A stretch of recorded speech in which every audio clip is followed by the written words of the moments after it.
Howdy. How do you do? How are you? Good to be here. This episode of the podcast is brought to you by Promises Behavioral Health. Let me ask you this. If you had some negative impacts, some ups and some downs, the roller coaster of life, maybe through this coronavirus thing, it's affected your job, your social life, your well-being. It's definitely hit all of us to some extent, some worse than others and some better than others, but there's definitely been some struggles for all of us, I think. And if that's you out there and you're struggling through the pains of addiction or a mental health disorder, now's the time to seek some help. You can get the help that you need, that you've long been wanting. I know for me, I wanted the help for a long time. It was really tough to reach out. And so finally that day came when I was exhausted. I was over it. I couldn't do it anymore. And I just pleaded, please help. And it was the biggest relief of my life. So let this be an opportunity for you to get back on track, get back to being the real you, and get the help that you need. You're not alone. Let me remind you of that. Always important to point that out. And my good friends over at Promises Behavioral Health can help you do that. Here's what you can do. You got questions. Maybe it's not for you. Maybe it's for a family member even. You can give them a call. You can go to the website. Let me give you both of those options here. The first one, promisesbehavioralhealth.com/soberguy. They put a great page together for our partnership and working together, trying to help people get the help that they need. So one more time, that's www.promisesbehavioralhealth.com/soberguy. It's in the show notes as well. Or you can just call 888-205-1890. That's 888-205-1890. Tell them that you heard about them from That Sober Guy podcast, and they can help you answer any questions, talk to you a little bit, help put you on the right path for you or your loved one, and get the recovery, get the help that you need. So shout out to Promises. Thanks for being a positive, valuable resource. We appreciate you guys. And today's episode, man, it's a bit of a freestyle session. I got to say, I get an email every week from the Addiction Recovery E-Bulletin. And there's some good articles in there, some interesting stuff. I haven't gone through it all. I haven't made show notes. I haven't done any of that. I'm just going to roll with it, and we're going to go down the list and go through some of this stuff and talk about it a little bit. So should be fun. Let's do the thing. That Sober Guy podcast contains adult content, merciless truth, and emotional nudity. Listener discretion is advised. I'm Shane Raymer. You're listening to That Sober Guy podcast, and we help people stay sober. Good to be here. I love this jam. This is Humans, by the way. Humans music. My homies from Canada, Peter and Robbie. Shout out to those guys. Appreciate you. Appreciate your music. Always some good jams going on.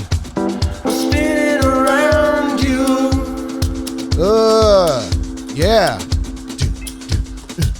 You're never bringing me down. Oh no. Look at that. I just want to sing. I just want to sing right now. All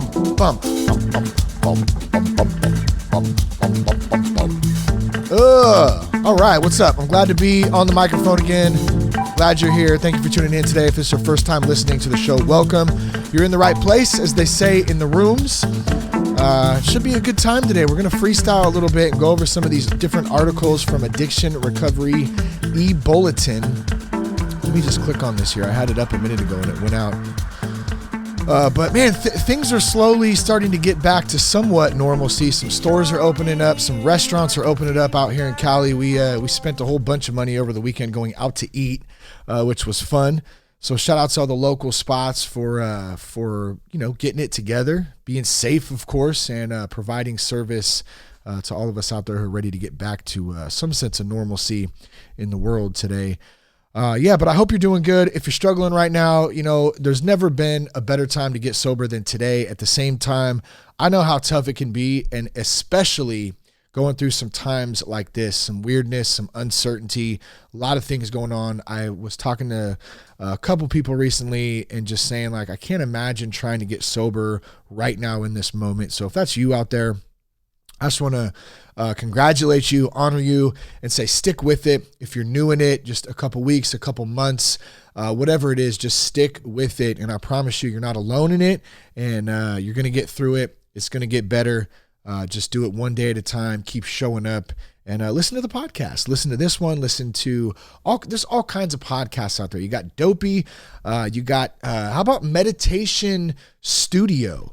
I'm sorry, Meditation Studio. That is a different meditation app. Let's see, where is it here? I'll give you a couple resources here. Oh man, I had a little bit going on in the throat there. That's Meditation. Yeah, Meditation Studio by Muse. Some of my favorite meditations on there with Noah Levine. Compassion for Suffering, Learn to Forgive, Ease with Everything. There's a couple of those on there. And then you have sober meditations as well. I wanted to plug this one. It's actually done by, my sponsor, Buddy C, started it, and he's had some other people contribute to it. And there's all kinds of good meditations on there as well for cravings, different resources. Let's see, mini meditations. I mean, there's all kinds of, and I think he did the steps as well. He did 12 steps meditations on there. So you can go on there. There's 5-minute ones, 10, 20-minute ones. He's put a lot of work into it. So I just wanted to give him a little love, a little shout out on that. Go check that out. Sober Meditations. You can get it on any of the app stores as well and download that. Let's see. What else do we have here? What other podcasts are there out there? Recovery Elevator. My buddy Paul over at Recovery Elevator got a great podcast there, great resource. Let's look it up right now. There's so many new ones. Let's just give some love to all the sober podcasts out there. We're just going to type in, I'm on iTunes right now, sober podcasts, okay? So let's see what comes up here. All right, you got that sober guy. Imagine that. The Sober Experiment.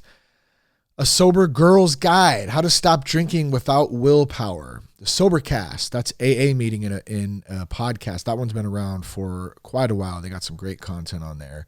Sober as FU, whatever that word is, podcast.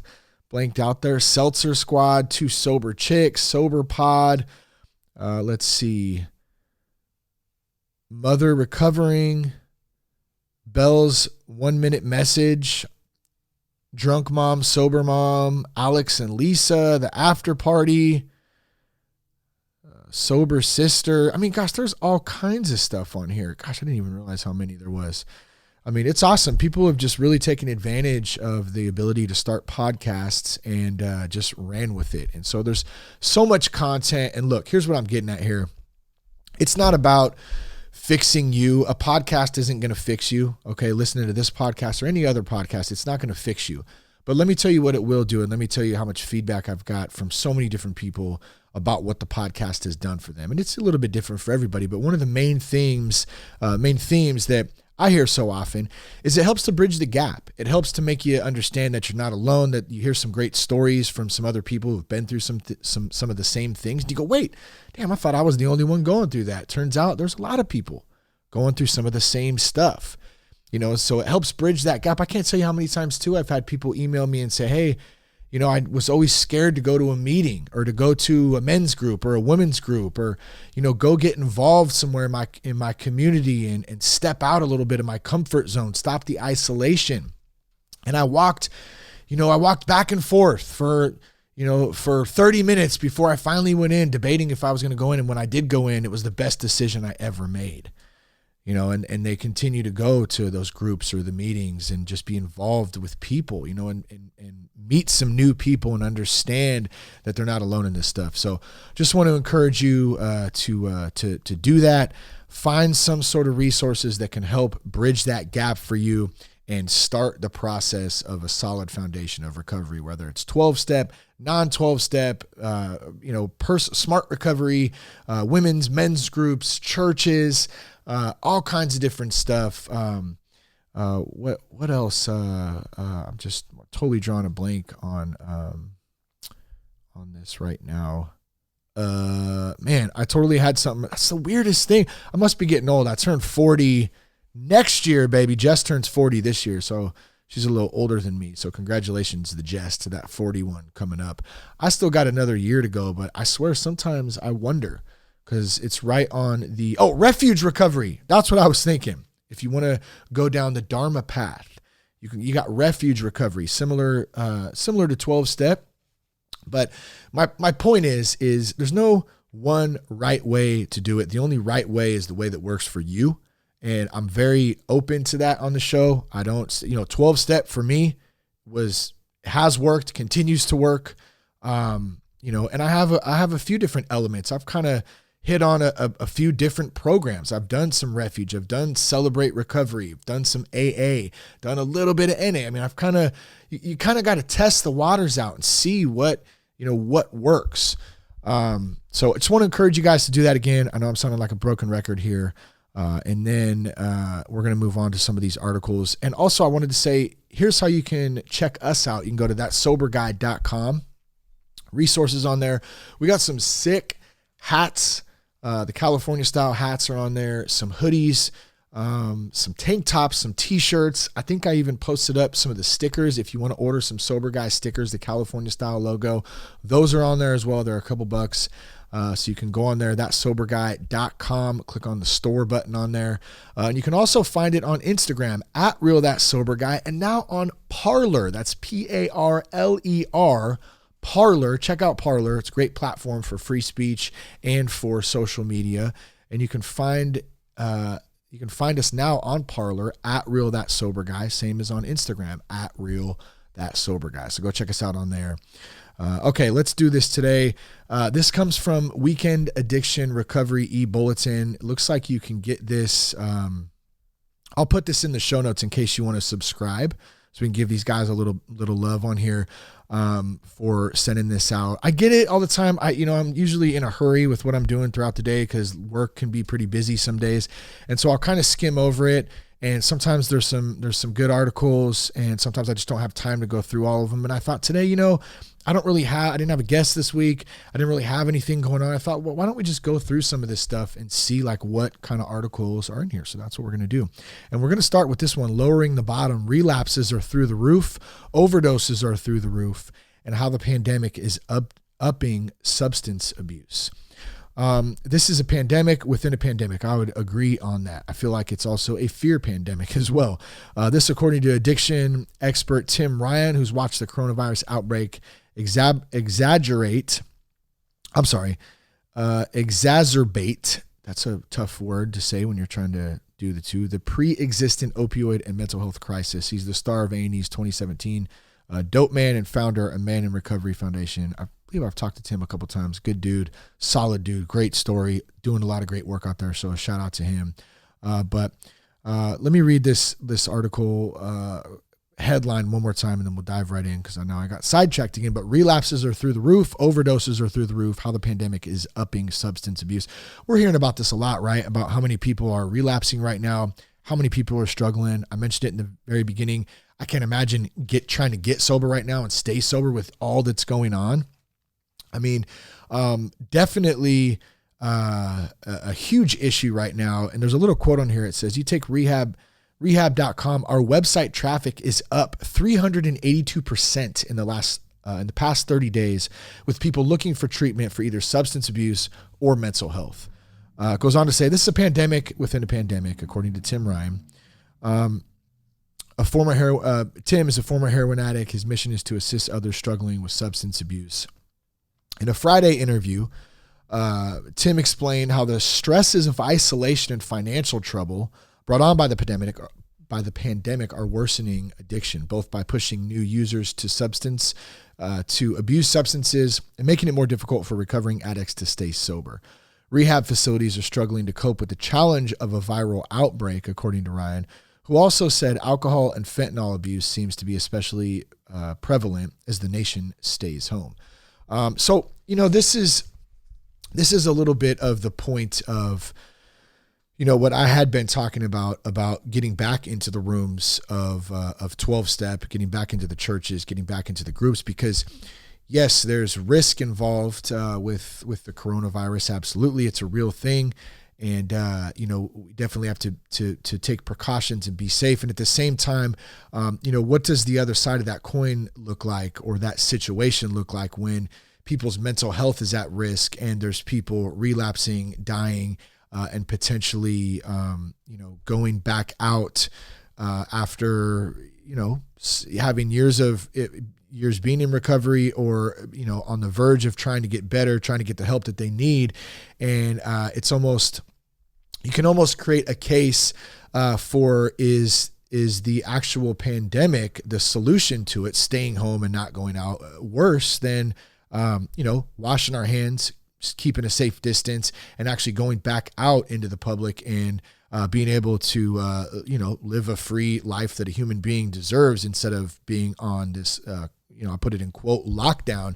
And that's an argument there. I'm not saying, I'm not trying to push any agenda or anything like that. I do think it's a fair conversation to have, though. I think we need to start having that kind of conversation because of what is actually going on right now. How are people coping with this? And would it be better, to be safe and take that risk, that small risk that you could potentially get sick versus the mental health risks of not being able to go out, not being able to get the help you need, not being able to go into public and, do your day-to-day things and be around people. We're social creatures, and that isolation or alcohol, drugs already isolates us. And now put on top of that, a virus that is, a serious threat, no doubt.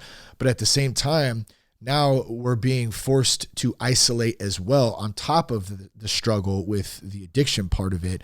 So you're getting hit double time with it. And it's not a good thing.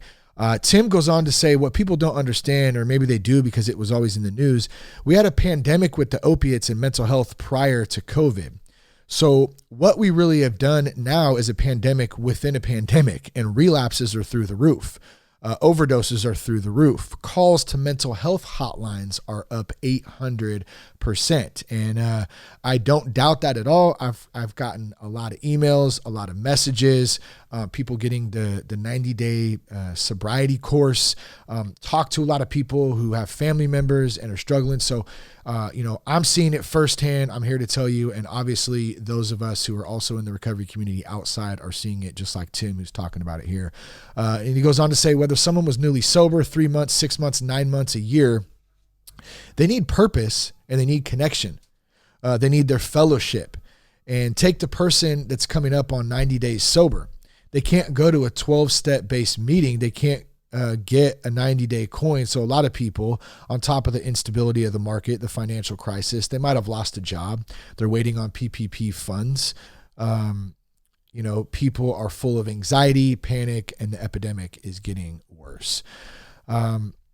It's a tough thing. And, there's alternatives. And I should have said this at the beginning. There's a Zoom meeting, www.zoomaameetings.com, every night at 6 p.m. Pacific, 9 p.m. Eastern.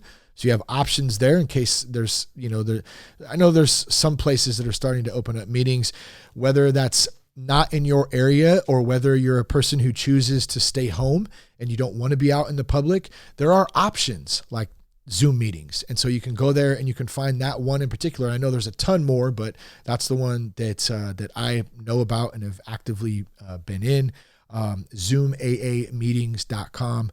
And, there's plenty of other resources like that out there to jump into.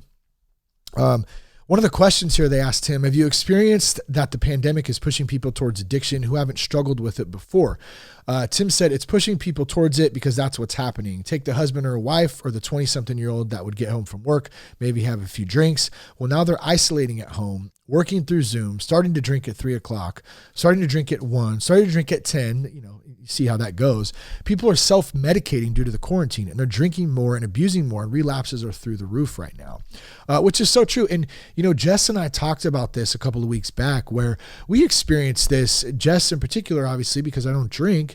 But she even noticed her wine drinking habits have increased or had increased in the last couple of months since this all happened, just because the stress level's high. There's not a whole lot to do. You're stuck at home, and, alcohol is a tool, and it helps you relax, and it can help you kind of release and let go of some of the stresses of day-to-day grind. And so it's a really easy thing, even for somebody who lives with an alcoholic like my wife, who knows about recovery, who understands, drinking habits and stuff. It's so easy for anybody to fall right back into some of those patterns and start to drink a little bit more. So we got to be careful about that, and we got to be talking about that and be aware of what's going on. So maybe it's your spouse, maybe it's your loved one or something. You start to see these patterns emerge, and it's important to be aware that it's not an abnormal thing right now either. There's a ton of people struggling with it. The other question they asked, what is it about the circumstances of being isolated in a home or in an apartment that can push people towards substance use? And Tim Ryan, one more time, Tim Ryan says, so what's happening is people need purpose, they need connection, they need fellowship. Now they're all alone. I should have Tim on the show sometime. I think we had a date scheduled at some point, and it ended up not working out. This was probably over a year ago by now.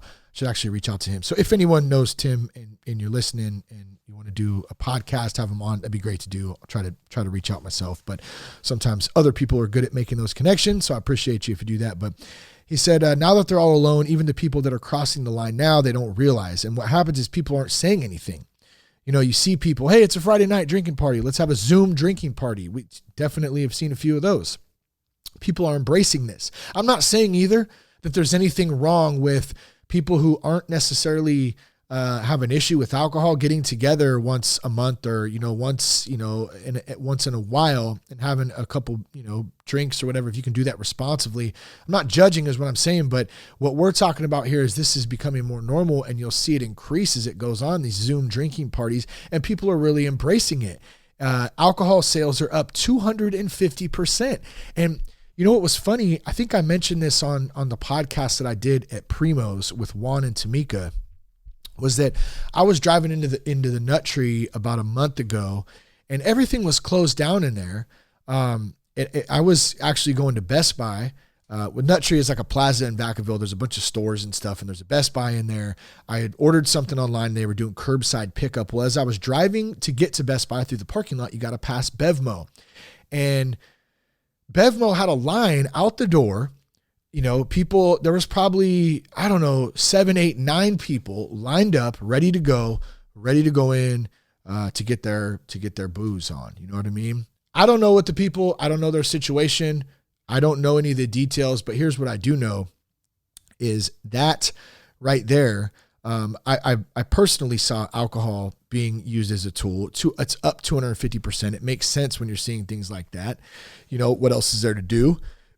But it did piss me off a little bit because I thought to myself, well, wow, you can have a line out the door waiting to go in to buy alcohol, but I can't go to a meeting right now. This person who's struggling out there with a week of recovery can't go to a meeting right now. There's not any options for us, to go out and be social and be in community, but I can definitely go grab a bottle of booze and go back home and isolate and get drunk and let it all out. That's okay. I can buy a lottery ticket.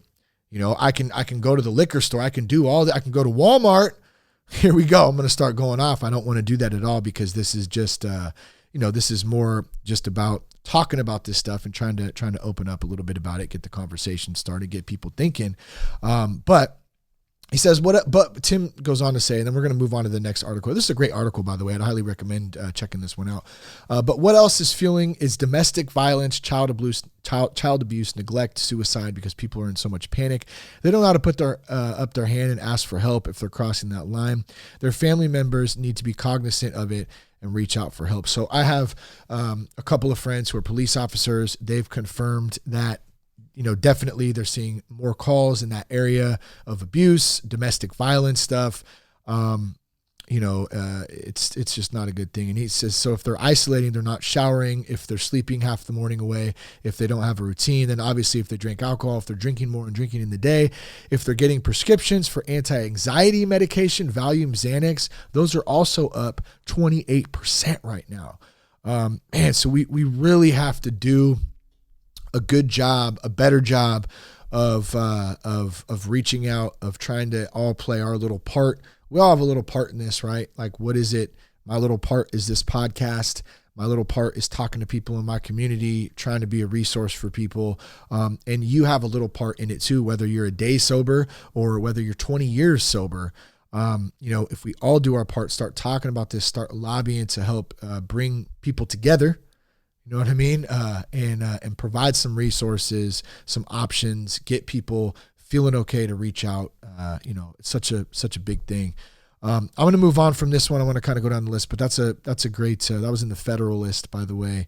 And at the Federalist. And also I'll put the link to this email So you can subscribe to it if you'd like to.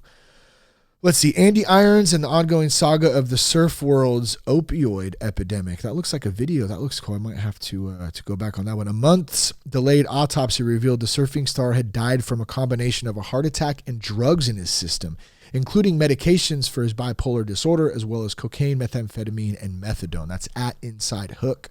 That looks interesting. I'll have to go back and watch that. It's titled Surfing on Denial Watch. Yeah. Knowing exactly what steps to take. Let's see. The world's going to hell. I should be alert for this. 5 people on being sober in quarantine. Okay, so let's check this out here. What does this come? This comes from GQ, GQ.com. Do not sell my personal information. Thank you very much. We have that right here in California now that they can't sell our personal info, which whatever at this point, right? I quit drinking. So this comes from the world's going to hell. I should be alert for this. 5 people on being sober in quarantine. What it's like to navigate sobriety during a pandemic. This comes from Gabriella. Let's see, Paella. I apologize if I did not pronounce that correctly. I quit drinking in February 2016, which you may recall from that November turned out to be a hell of a year to quit drinking. So as every year before, through 2020 might be the 9th circle of the inferno. When the gravity, got a pop up there. When the gravity of the coronavirus pandemic first set in, I braced myself to get hit with the desire to drink my way through it. It wasn't that my commitment to remaining sober from alcohol had wavered. I knew on a cognitive level exactly how everything could and would unravel if I started drinking again, but I wasn't exactly emanting rays of sunshine and gratitude either. But when it was possible to move throughout the world, I came to dread the first warm spring day in New York City. Walking by rows of buoyant and bare-shouldered people gathered around sidewalk tables, laughing over glasses dewy with consideration. I'd think, wishing I could join them for just a single glass of wine, even though I never had once sat on an outdoor cafe and breezily enjoyed just a single glass of wine in my entire life. Oh, sorry, I'm just going down. I'm kind of browsing down here. This is a longer article than I thought. Great article, though, by the way. I'm just trying to take a look at it. So I'm going to read some. I think what I'm going to do here is so I don't read down the whole thing. And you can check this out, GQ.com. Like I said, I'll put the link in the show notes. The world's going to hell. I should be alert for this. 5 people on being sober in quarantine. My sobriety involves thinking of alcohol as boring. I'd rather do something fun in a crisis. Makes sense, right? Let's wild out. The world's coming to an end. Let's just get hammered. No, not a good idea. Don't do it. Don't do it. But I think it's a normal thought, right? Like, what the hell? Why not? It's going crazy. You might as well just wild out. I hear my kitty meowing. What's the problem here? Okay, I'll be right back. I'm going to put you on pause real quick. Hold on a second here. Hold on a second. All right, sorry about that. I apologize. So unprofessional. You're so unprofessional, Raymer. You're unprofessional. All right, we got to fix that, though. So Lucy got a kitten for her birthday a while back, and it's been a little bit of her name's Ruby. She's a little Siamese. She's actually really cool. Big blue eyes. I don't understand. I don't think Ruby had anything to do with the color, by the way. It just was the name Lucy liked because there's no red on her at all. In any case, I no longer feel like I'm weakened or I have a handicap because I'm an alcoholic, but that I have sort of a minor superpower because of it. Interesting. It's gotten me reconnected to sobriety in a way, it has. It's kind of forced a lot of people to get reconnected to their sobriety because you're really having to practice a lot of this stuff right now, and it's really hard to do. I know it's hard for me to practice a lot of the stuff that we've learned just because it's so easy to get caught up in the day-to-day grind and news cycles and uncertainty and all that stuff. It can be tough.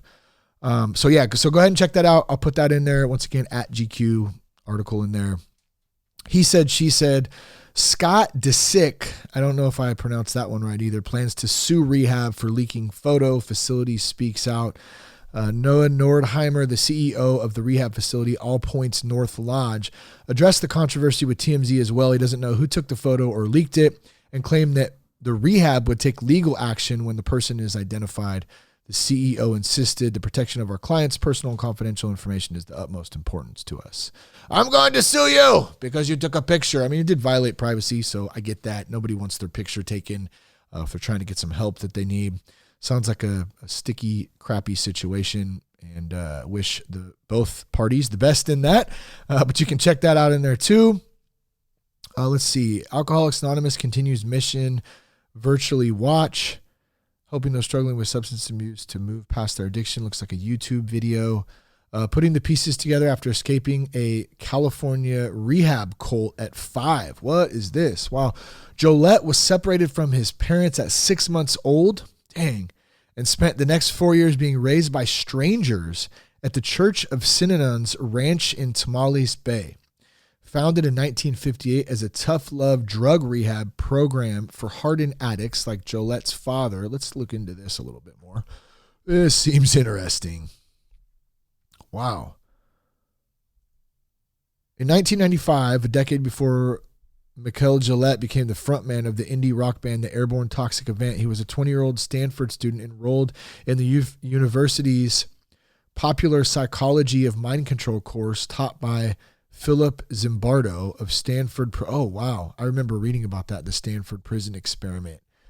That was crazy. Jolette remembers devouring the entire syllabus, reading about Jim Jones, People's Temple, and Vietnam prisoner of war camps, and thinking it all feels familiar, like reading your own family history. I need to take a quick drink here, dude. I don't know why that Yeti does that. I'm a little disappointed in Yeti. I got to say it. They were great about sending back. I bought one of the bottles with the top on it with the little straw. And dude, I mean, my old Yeti used to hold ice for 24 hours at the minimum. And the last one I got, it would barely hold it for half a day. And then so I sent it back. They sent me a new one.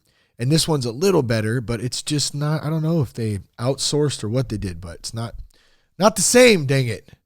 Yeti, I still love you, Yeti. I'm not trying to hate on you, but I don't know, man. I don't know what the difference is. I heard the Hydro Flask is great and the Arctic as well, so we may have to try some new ones out. But unlike most of his classmates, Jolette wasn't learning about cults with an intellectual curiosity about why people fall prey to charismatic leaders. For him, the class was personal. Jolette was separated from his parents at 6 months old, spent the next 4 years being raised by strangers at the Church of Synonons Ranch in Tamales Bay, founded in 1958. I read that already. The self-help community morphed by the 70s into an increasingly violent cult with centers throughout California and $3 million in assets. Wow. True believers shaved their heads, wore overalls, and obeyed founder Chuck Diedrich's diabolical protocols and penchant for social engineering. There were forced divorces, repartnerings, mandatory abortions, and the inhumane practice of separating infants like Mikel from their parents. Gosh, that's terrible. Man, looking at some of these pictures in here, geez, that's really crappy. Hollywood Park. Looks like Mike's got a book out. Yeah. Or Mikel. I think that's how you say it. Mikel Jolette. Yolette. I'm not sure. Maybe it's French. A memoir. Wow. It really goes into his life as a teenager. Yeah. Good stuff. I don't know. Check it out. I'm going to keep moving on here, but definitely an interesting story there. Substance abuse, success, and self-realization. Let's see. What is that? It looks like maybe it is a podcast. Oh, it's an interview. In this episode, we explore the connection between substance abuse and underlying mental health issues, how addiction can affect creativity and career.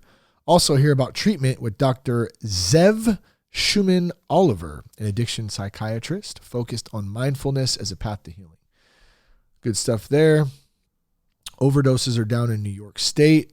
Watch. Looks like a video. The Flash star Logan Williams struggled with addiction for years before death. He died of a fentanyl overdose. Let's see. Marilise Williams admitted her son Logan struggled with addiction for 3 years. The Flash star died days before his 17th birthday. Gosh, that's so sad. She sent him to an expensive treatment center in the U.S. and to a British Columbia facility for a month before that. It's really, really sad. So young and such a long life ahead and just snuffed out by addiction. And, that's one example of these specific cases of young people, that are happening on the, every day that we don't hear about. So, man, see, and that's what makes me proud to play, like I said, my little part, just talking about it, creating conversation. That's it. Harm reduction works, an exciting new alternative to Narcotics Anonymous. 12 steps only support abstinence or come with other one-size-fits-all philosophies with which many people take issue. If COVID-19 has you using drugs in an unhealthy way, and if you're not thrilled at the idea of surrounding yourself to a higher power, there looks like there's some other harm reduction options out there. That's at Filter Mag. So, let me just comment really briefly on that. Like I said, 12-step has worked for me. I believe in it. I've seen it work in other people. I also understand that there's not a one-size-fits-all for everybody. Everybody's a little bit different. And I've always tried to honor that on That Sober Guy, is that find something that works for you. Just because one thing works for somebody doesn't mean it's going to work for you, and vice versa. You know what I mean? So you really got to get out there and search and try to find what you feel like works best. Now, that said, that doesn't mean that you can be a lazy ass in the same and kind of half-ass it, I guess. Like, you got to put the work in no matter what program or what thing you're doing. You got to show up, got to do the work, got to, do the best you can. At the same time, check out some different things. Maybe it's 12-step, maybe it's not. Maybe it's, who knows? There's all kinds of options out there. So just do something is more to the point. Let's see. Time to use your spiritualize. Muggle struggles. Trying to teach normies 12-step basics to navigate the pandemic. Film recalls Akron's role in AA's founding. Film recalls Akron's role in AA founding. The film's director, this is at the Beacon Journal, the film's director, Kathy Anderson, said she was looking forward to returning to Akron for the showing of Witness to a Miracle, the Mary Cyberling tapes. Mary Cyberling. I want to say I'm totally drawing a blank on the gentleman's name. The History of AA Big Book. It was a few episodes in the late 200s, I think. And his name was William something. I don't have the book in front of me right now, dang it. But he wrote a book, and I want to say Mary Cyberling he did a part of the book was actually on this too. So it looks like Witness to the Miracle, the Mary Cyberling tapes, and the place where it all began, a documentary film about the historic meeting arranged by Henrietta Cyberling, where she introduced Bill Wilson to Dr. Bob. Interesting. So it looks like there's a documentary on there that you can go check out. Let's see. All the Right Reasons. Back to the Scott Disick guy, the actor, Hollywood dude. He didn't go to rehab for just sobriety because Disick seemed to be doing so well in his sobriety. Many fans were shocked to hear that he had recently checked himself into rehab. It turns out that Disick was not in rehab for substance abuse. Instead, he went to treat a problem that was very common among celebrities, which I did read a little bit into this, and there was some past trauma, some past things with death that we don't deal with. And I think that's a great point to point out, is that it's not the alcohol, it's not the drugs a lot of the time. That's the tool we use to deal with the old past crap that we don't know how to deal with, or present situations in life. So some of us have had chaotic childhoods. Some of us had trauma happen to us when we were young. We didn't deal with things properly. We don't know how to deal with things today. And that can create a lot of anxiety, stress, depression, all that stuff. And what do we do to cope with that? The easy tool is to use alcohol, to use drugs to numb out or to escape from that reality. And that's what we see a lot. And so I think that was the point to that, is he had already been in some treatment before. He was already had been sober. Allegedly, that's what what was being reported. I don't know. I don't know the guy. I wasn't there, but, in any case, he ended up going back to get some help for that, which I think if that's true right there, I think that's great.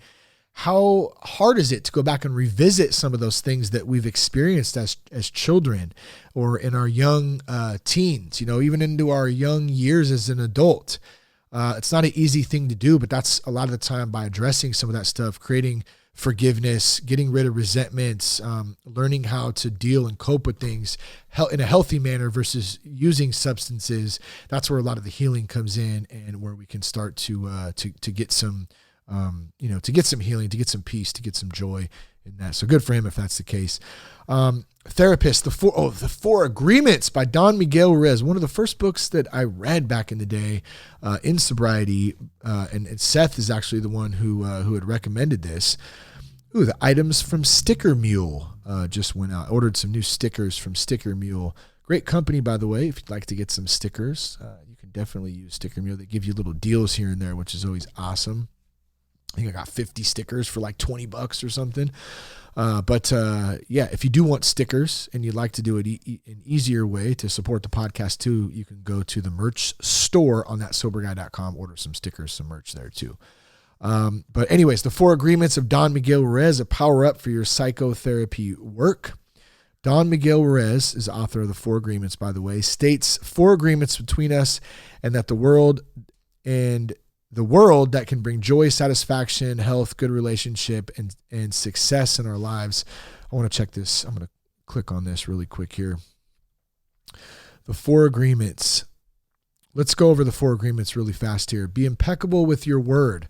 Speak with integrity. Say only what you mean. Avoid using the word to speak against yourself or to gossip about others. Use the power of your word in the direction of truth and love. That's the first agreement. Number 2, don't make assumptions. Find the courage to ask questions and to express what you really want. Communicate with others as clearly as you can to avoid misunderstanding, sadness, and drama. With just this one agreement, you can completely transform your life. Agreement 3, don't take anything personally. Nothing others do is because of you. Such a great thing. How hard is that sometimes to not take things personally? But we're human beings. That's what we do. We take things very personal. And when we can learn to not do that, man, helps out a lot. What others say and do is a projection of their own reality, their own dream. When you're immune to the opinions and actions of others, you won't be the victim of needless suffering. And number 4 of Don Miguel Ruiz, however you prefer to say that, 4 agreements. Number 4, always do your best. Your best is going to change from moment to moment. It will be different when you're healthy as opposed to sick. Under any circumstances, simply do your best and you will avoid self-judgment, self-abuse, and self-regret. Good stuff right there. And I'd highly recommend checking out that book, The 4 Agreements. It's an easy read. It's on audio. I have it on audiobook, and I think it's only just over 2 hours to get through. So it's one long podcast or 2 hour long podcast, basically, if you're comparing it. You could get through it on a commute or whatever, and maybe in 2 spots, but definitely check that out, especially if you're early on in recovery.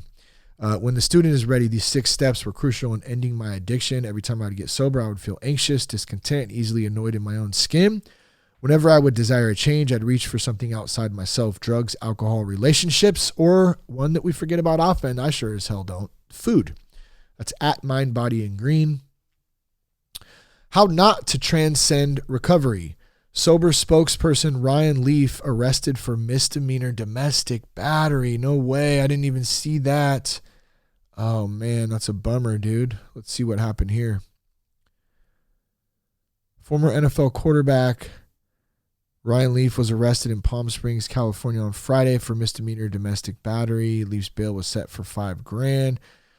Chargers selected Leaf with the 2nd overall choice in 1988, but his career did not last long. He started 18 games, going 4-14, 13 touchdowns.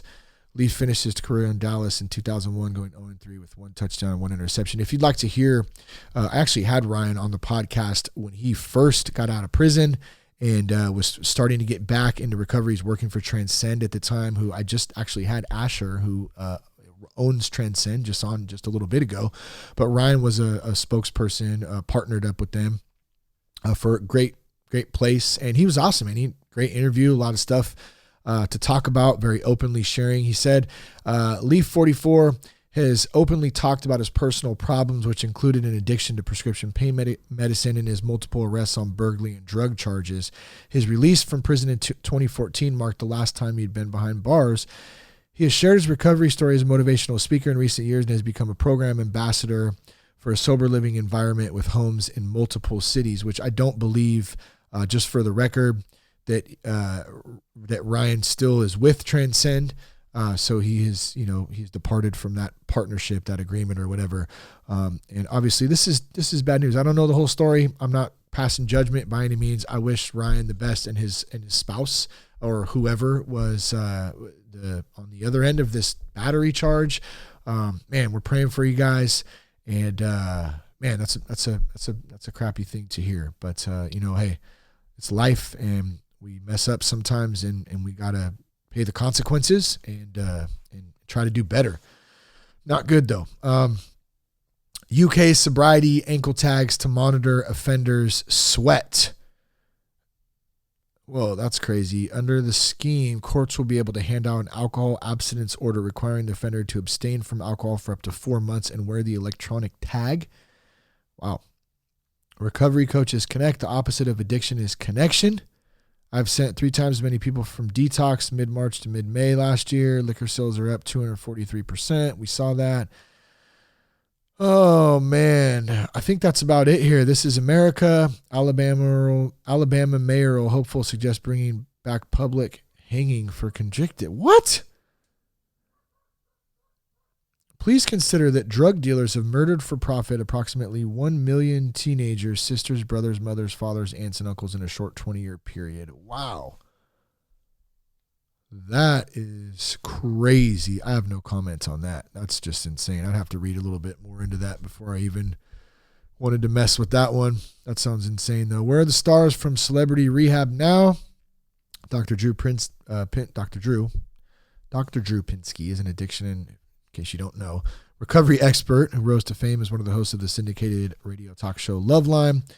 Pinsky left the radio show in 2016. His early media presence might explain his instincts for what makes good infotainment. So more Hollywood stuff. A lot of Hollywood stuff in here. I think this is out of LA, this email articles, whatever. But it's a cool thing to kind of get into a little bit. There's definitely some good stuff in here, and I appreciate them sending it our way. The Weekend Addiction Recovery E-Bulletin. So if you want to visit their website and you'd like to subscribe to that email and get some of those articles on a regular basis, whether you are in recovery yourself, whether you're a professional in recovery, I would recommend it if you don't get it already. It's addictionrecoverybulletin.org. I just took note of that. I'm going to put it in the show notes right now, so that way you can go in there and check it out. Let's see, we just did that there. I appreciate you guys. I know it's a little bit of a different episode today, just kind of a little bit of commentary going over some stuff. But at the end of the day, just want to remind you again, you're not alone. There's options out there. There's help. Reach out to Promises. Reach out to us. You can hit us up on Instagram @RealThatSoberGuy. Go to the website. There's other resources. There's meeting finders in your area if meetings are starting to open up. There's the 6 p.m. Pacific, 9 p.m. Eastern Zoom meeting. That's ZoomAAmeetings.com. And there's lots of podcasts, lots of stuff out there for you guys. So hang in there, do well, be good. Man, love this life. It's short, and God has a special purpose for you. I promise you that. He's got that for each and every one of us. So thank you for tuning in today. Peace, love, and respect, and keep your blood clean.